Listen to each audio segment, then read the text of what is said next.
More U.S. money and weapons pour into Ukraine as the country is fighting back a Russian military offensive. Congress has approved a sweeping aid package of over $40 billion aimed at keeping Ukraine in the fight. And the money and weapons just keep pouring. Ukrainians are fighting, but so are Americans. It's just that it's a different fight for which, ironically, there seems to be no round of funding.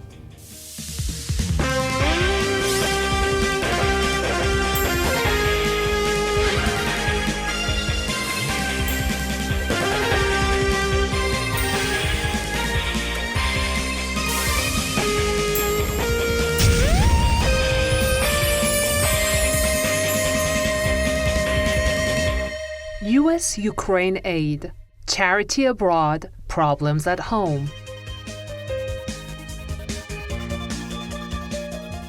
Hello and welcome to We the People. I'm your host, Daniel Arya. In this episode, we'll discuss U.S. military aid to Ukraine while Americans are fighting back other problems at home. People in Jackson, Mississippi have not had safe drinking water for weeks. Inflation is running high, pushing up the costs of living. The economy is still battered by a pandemic whose shadow still lingers on, and you got homelessness, a housing problem, and a surge in violent crimes on top of it all. So who's supposed to fight back these menaces at home while the U.S. is funneling billions of dollars abroad?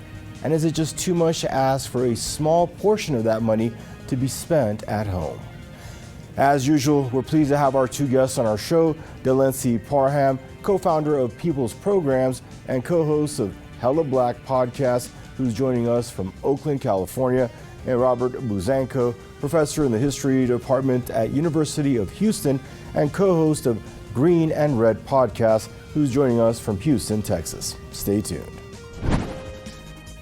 The United States has made repeated announcements of military aid to Ukraine in the past 6 months of the Russia-Ukraine war. The Congress passed the $40 billion aid package back in May. President Biden then swiftly signed it into law. 57 lawmakers opposed the bill in the House, all of them from Republicans. 11 senators also rejected the legislation in the Senate, again all Republicans. This is how the Senate top Democrat defends the whopping aid package. We, Americans, all of us, Democrat and Republican, cannot afford to stick our heads in the sand while Vladimir Putin continues his vicious belligerence against the Ukrainian people. We cannot bury our heads in the sand and ignore what is happening thousands of kilometers away from U.S. borders. Now, that's how U.S. politicians justify so much aid to Ukraine. But rather, what about the chronic problems here at home? Just Google hunger in America, and you get an unbelievable result of more than 38 million people, including some 12 million children who are simply food insecure. That's according to the U.S. Department of Agriculture. So why is it that these issues do not get enough attention? There are people in the U.S. who call attention to this. There are media and even some politicians who do, but in general, it's just not an issue that ever gets much attention, the issue of poverty. During the COVID lockdowns, it got more attention because so many people were in food lines and going to food banks. But in general, it's the kind of thing that, gets a little bit of attention, but it doesn't grab America's, focus the way that something like a war will, because the media and the politicians, turn that into a huge, big kind of spectacular kind of story. And so these other, stories about people who don't have enough food, food banks closing, kids who can't have school lunch, who don't have school lunches, just never really gets enough attention. There are people who work on it, but, in the face of especially in the last several years, there's been this really hardcore conservative attack where, people, food stamps have been cut. People who are on food stamps are not allowed to buy certain types of food. So it's just never really been the kind of thing in the last 40 or 50 years, really, or even more. Now, the problem of hunger is like the tip of the iceberg. How many homeless people are there in America? You give that another search, you see more than 500,000. How many are facing foreclosures of their homes? How many cannot pay their rents? How many cannot pay any of their soaring bills? The list goes on, and the answers coming up are just as unbelievable. So what does it take for U.S. politicians to perhaps get their heads out of the sand and see what these problems are? Is there any justification for these acts of negligence here? I mean, yeah, it's not justifiable. It's flat out criminal. Like Tupac Shakur said, right? There's no reason why people should own personal airplanes, and there are people out here that don't have houses. You know, that's not idealistic. That's just wrong, right? And it shows the inhumanity of the capitalist system, right? And so, for example, here in Oakland, the budget for the police department from 2021 to 2023 is $700 million, while simultaneously you have upwards to 5,000 people that's been, documented sleeping on the streets. All the while, you have hundreds of new luxury apartments being built on top of already hundreds of vacant properties, right? And so again, this is the backwardness of capitalism. Residents of Jackson, Mississippi have gone without safe drinking water for weeks. This after heavy rainfall caused a failure at the city's largest water treatment plant.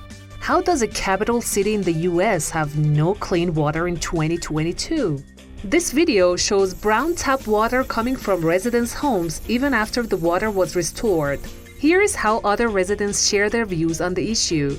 It just feels like a complete mystery what actually caused the brown water coming out of my tap, and who, as like a private citizen, I would appeal to get it fixed. In addition to all of this, to all the mistrust, or rather I should say lack of trust that people are feeling, just the fact that it feels impossible to ascertain why this is happening about something that it should be really easy to figure out. When I first turned my shower on and it turned brown, I kind of got a little bit scared and I wanted to go home. We have to do extra steps and take extra precautions into brushing our teeth. And that's an everyday life thing. So it should be simple, but for us, it's not simple at all. Security is usually portrayed as one of the top reasons for these huge sums spent on Ukraine. That is an argument put forward by Europeans, but also by an extension by US politicians as well. If Russia is not defeated, God knows who's next. You can see why they can sell this argument in Europe. But what about the United States? Can you sell such arguments here as well? I mean, I think at the outset in like February and March, the American political class and the media did talk about Ukraine in kind of larger terms, like this could be a European war, this could turn into a world war, the Russians have nuclear weapons. And so I think that was a talking point very early on, and it still is. The American people, I think the war is being sold as kind of an issue of good versus bad, good versus evil. And to that extent, Americans are very supportive. A lot of people have Ukrainian flags out to show support. In general, I don't think they're that much, aware of it. The media doesn't cover it anywhere near to the extent it did early on. I mean, it's still, they still talk about it. And generally, it's about like either, the main stories are either how bad Russia's doing, the military setbacks, and, how bad they are, what the bad things they're doing, kind of atrocities and things like that. And so Americans kind of are get this war as a portrayal of good versus evil. Now, it is rather ironic to sell the U.S. public the argument of Ukrainian aid spent on security when U.S. cities have faced surging violent crimes and poverty in recent years, and that trend shows no sign of abating. So let's take a look at what's happening on the ground when it comes to security in U.S. streets. Here's a shot from San Francisco, California.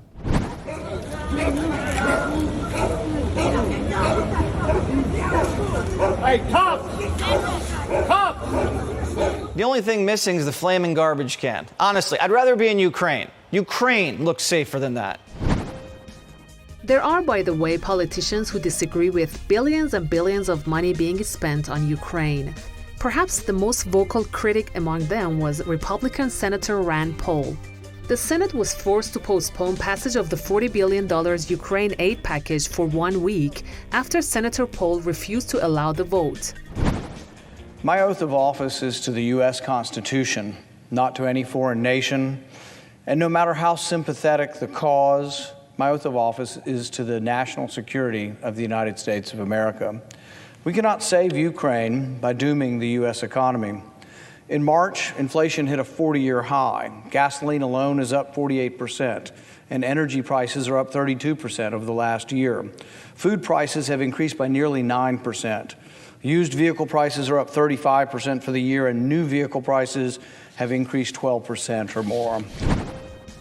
While Senator Paul's speech was greeted on social media platforms, the bill was passed in the end. Soon it was signed by President Biden into law and hailed as a rare bright spot of bipartisanship on Capitol Hill.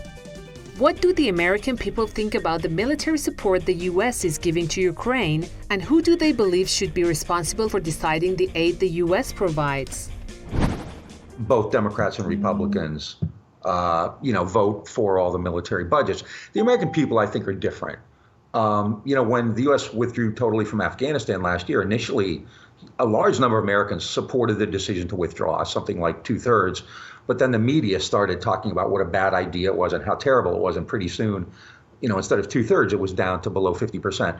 But overall, I think Americans would rather kind of focus on issues here at home, even if they don't talk about them that much, rather than fighting wars abroad.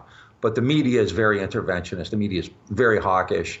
And politically, it's just very difficult to vote against or to criticize military interventions. You see it occasionally, and generally these are people who are kind of on the liberals in the Democratic Party, or there are a few kind of libertarian, kind of right-wing people in the Republican Party who are also opposed to intervention. But for the most part, I think the American people are far more opposed to intervention and less warlike than the media and the politicians are.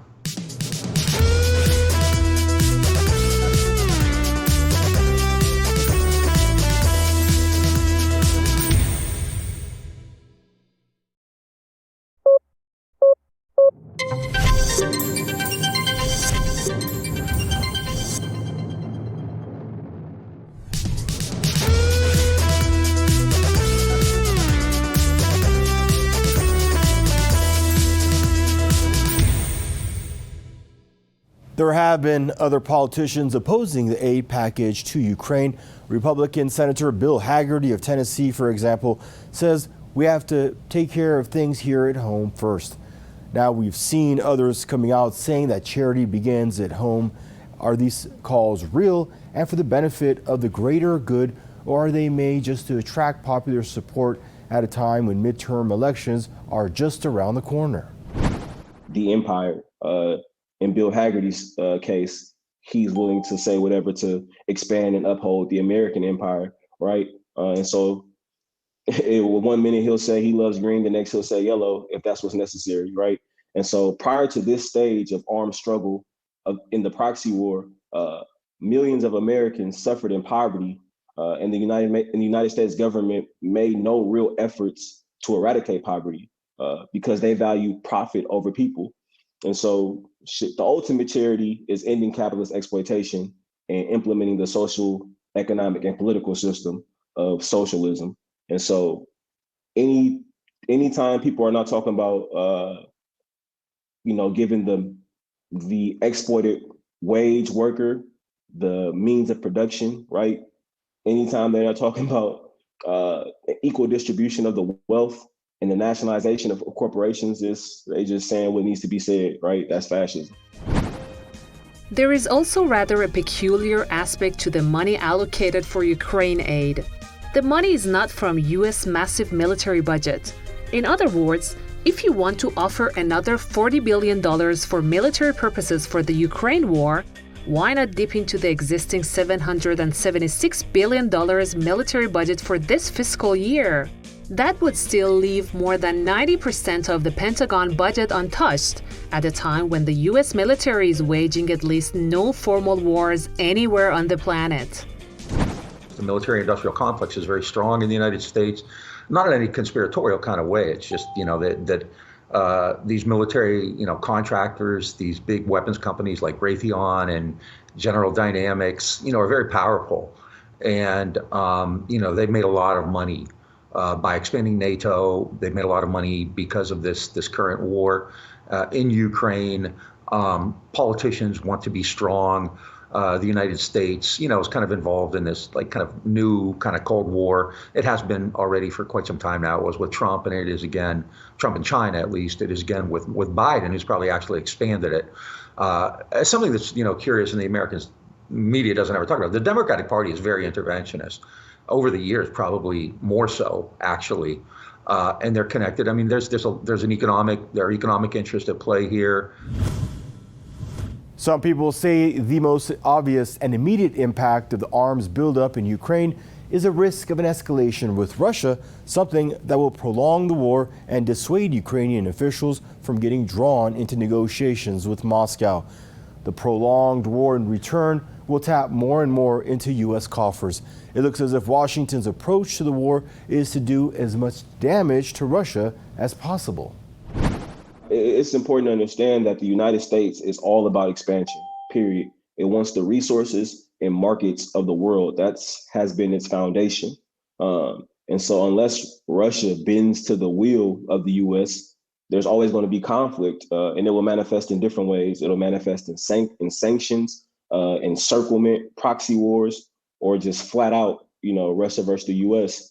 And so from a capitalist exploitation, if we know that capitalism, in order to thrive, needs to expand world markets, the U.S. will always be in conflict with someone. And so how they see it is better to pump more money into this war right now as a means to possibly gain control again of the resources and markets that Russia has access to. It's they're making deploy its war, its tactics, right? They're making deploy right now. So that in 5 years from now, 10 years from now, 50 years from now, the capitalist markets of the U.S. are strong. The mainstream media in the United States would also slam those criticizing the U.S. assistance to Ukraine as far left or far right or other extremist brands. For them, the story is simple. If you're towing the establishment's line, you are acting logically. But if you're against it, you're an extremist and outsider who do not see the big picture, rather the media's picture here. The war is grinding on. People who study this have always said it's probably going to be a long war, and it's already been 6 months. It's been brutal. I mean, both sides have had a lot of people killed, and it makes a conclusion to the war even more difficult. So at this point, Russia's certainly not going to withdraw without any negotiations. The Ukraine has said it won't make any concessions. So I think we're looking at a really long and bloody and costly war. I mean, the European economy right now is way worse off than the U.S. economy is, and Britain has terrible inflation. You have energy issues throughout Europe. So I think it's just going to get worse and worse. Yes, war is bad. It's horrible. There is no question about that. When people are getting killed and cities getting annihilated, all efforts must be made to stop that outcome. The problem is that U.S. weapons sent to Ukraine are not going to get us closer to that end, and if anything, will probably drag the conflict on for years. It's just pouring fuel on a fire that cannot be put out. In the meantime, chronic problems of poverty, poor housing, increasing costs of living, a surge in violent crimes, and so on and so forth, will continue to show their ugly faces across the country. There is no wall-to-wall media coverage for these issues. There are no additional rounds of funding, and there is no serious public debate. Just when there is an election on the corner, they may get some attention, and soon they will be slipped into oblivion.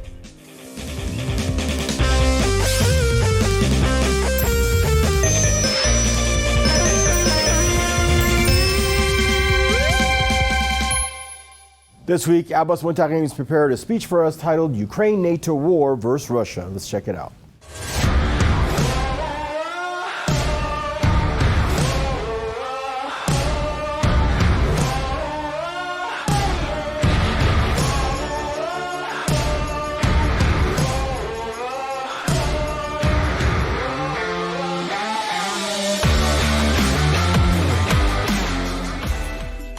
Welcome back to Power to the People. Today on the show, we will be discussing the Ukraine/NATO war versus Russia And to understand this conflict, we have to have an understanding of Ukraine's history as well as America's imperialist history in Ukraine, which has helped with the creation of a pro-NATO, neo-Nazi Ukrainian regime. If we look at the history of Ukraine, particularly Western Ukraine, it has had white nationalism ingrained within it for nearly a century. And the American imperialists, through the CIA, they have played a major role. The CIA, they literally supported the Organization of Ukrainian Nationalists, also known as the OUN, which was created in 1929 and played a key role in establishing fascist ideology in Ukraine.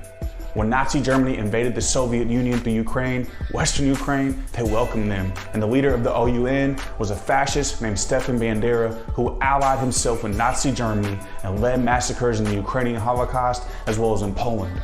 Ukraine also had the SS Division Galicia, which was a volunteer fighting division within Nazi Germany's army, which was of Ukrainian origin.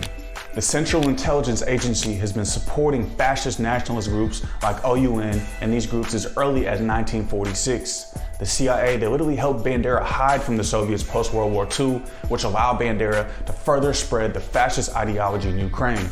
Many of the fascist organizations in Ukraine, they have their roots in Bandera, who was also recognized as a national hero in Ukraine. So when we see the US funding right-wing groups in Ukraine post-World War II, it was done to destabilize the Soviet Union so that the American imperialist empire can expand. These are some of the origins of the Americans developing and supporting Nazi ideology in Ukraine. In post-World War II, the US and its European imperialist allies, they decided they needed to combat the military power of the Soviet Union and the USA's war against socialism. This led the US regime to create the North Atlantic Treaty Organization, otherwise known as NATO. NATO's goal was not only to combat the Soviets, but also to advance the international financial capital of the West. NATO, it must be understood as pan-European imperialism, and it protects the international financial interests of the West through war, colonization, and neo-colonial rule. NATO has been fighting proxy wars, which include funding terrorist groups, mercenaries, to fight wars that benefit NATO's interests, and has also led clandestine operations against the Soviet Union in an attempt to remove Soviet influence, as well as to eradicate communist or socialist revolutions. NATO is also well known for the recruitment of Nazis. I guess the N in NATO, it stands for Nazis. And for the sake of time, if we fast forward to February 2nd, 2014, fascist and neo-Nazi militias, they tried to kill the democratically elected president of Ukraine and took over the Ukrainian government. Ukrainian nationalists with torches, Nazi regalia, and photos of Bandera, they led this uprising, and this was a CIA-backed coup, and the US, they began calling this Nazi-led coup and US-funded coup the greatest day for democracy in Ukraine. And NATO immediately began funneling weapons into Ukraine, and the threat of Ukraine becoming a NATO state posed a serious threat to Russia. The Ukrainian regime, with support of the CIA, they began shelling eastern Ukraine almost every day since the coup, and also banned Russian as a language, as this area has historically and ethnically been Russian. Ukraine started a war on people in eastern Ukraine, yet many people around the world were not aware of the shelling by the fascist Ukrainian regime. After years of shelling, Russia finally stepped in and recognized DPR and LPR. By doing this, they gave protection to the region from the fascist Ukrainian regime. Now, as people living in this land called America, we gotta ask ourselves, why is the American government giving $50 billion for Ukraine, yet there's over 500,000 people homeless in America? And people in Jackson, Mississippi, they don't even have water. In Flint, Michigan, they still don't have water. We must understand this as fascism, and we must rise up and stop fascism. This is Power to the People.